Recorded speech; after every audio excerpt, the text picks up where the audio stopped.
Well, good morning, friends and folks. Today is April 25th, 2025.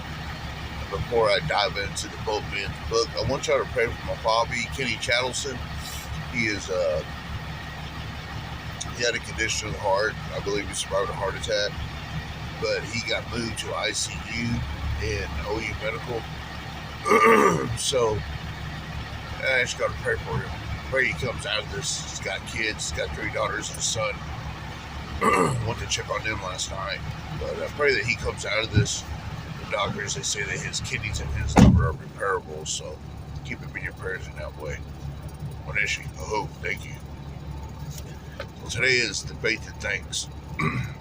Well, I have a scripture of Psalm 50 and 23.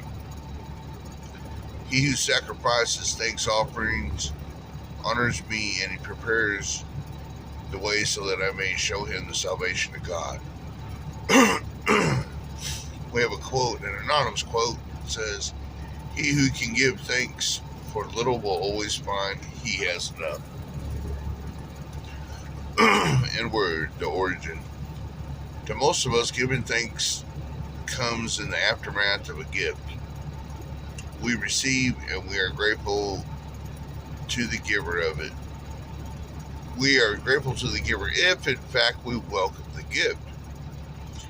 It would be odd among sinful human beings to give thanks before a gift is given.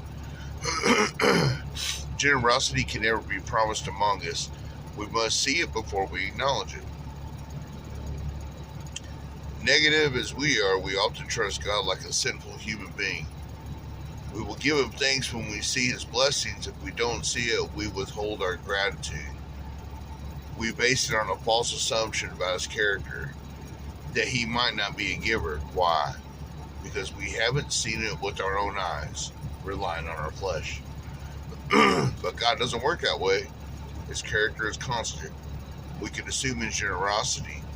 He is a giver by nature, and we can acknowledge him as in such right now, even before we think we've received his bounty.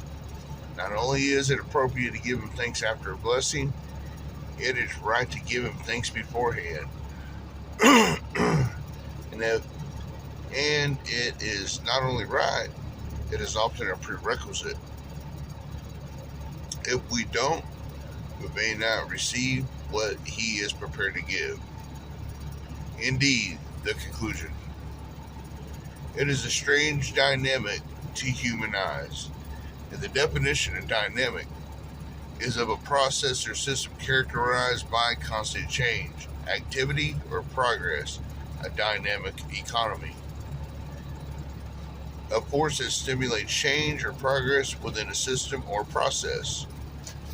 So that's what dynamic is. Those who have never seen or expected God's blessing will never receive it, while those who have it will receive more. It is a strange dynamic to human eyes.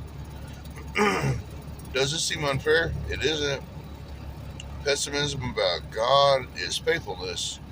God does not honor faithfulness. He honors faith. Or faithlessness, my bad. Faithlessness. Let me reword that. Pessimism about God is faithlessness, and God does not honor faithlessness. He honors faith. Faith sees God for who he is before he has proven it yet again. It sees past blessings in the life of the believer, in the history of his servants, and in the inviolable word. Inviolable means never to be broken, infringed, never to be broken, infringed, or dishonored.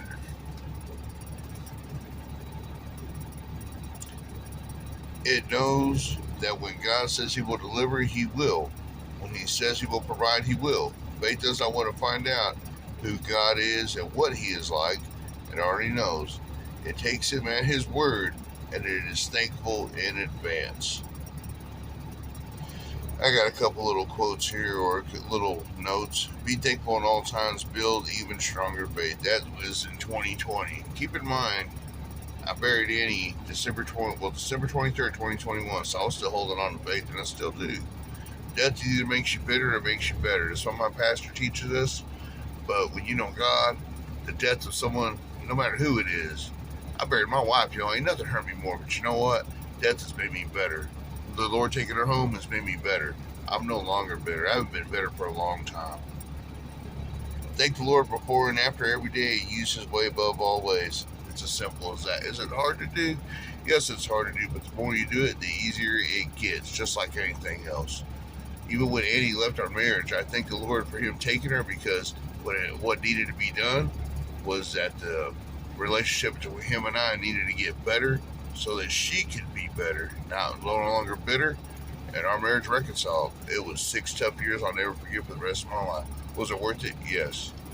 So there it is. Faith and thanks. Thank Him today, no matter where you stand. You might be in a time of peace or a time of war. Thank Him through it, because He'll always bring you out. Be blessed in your iron journey.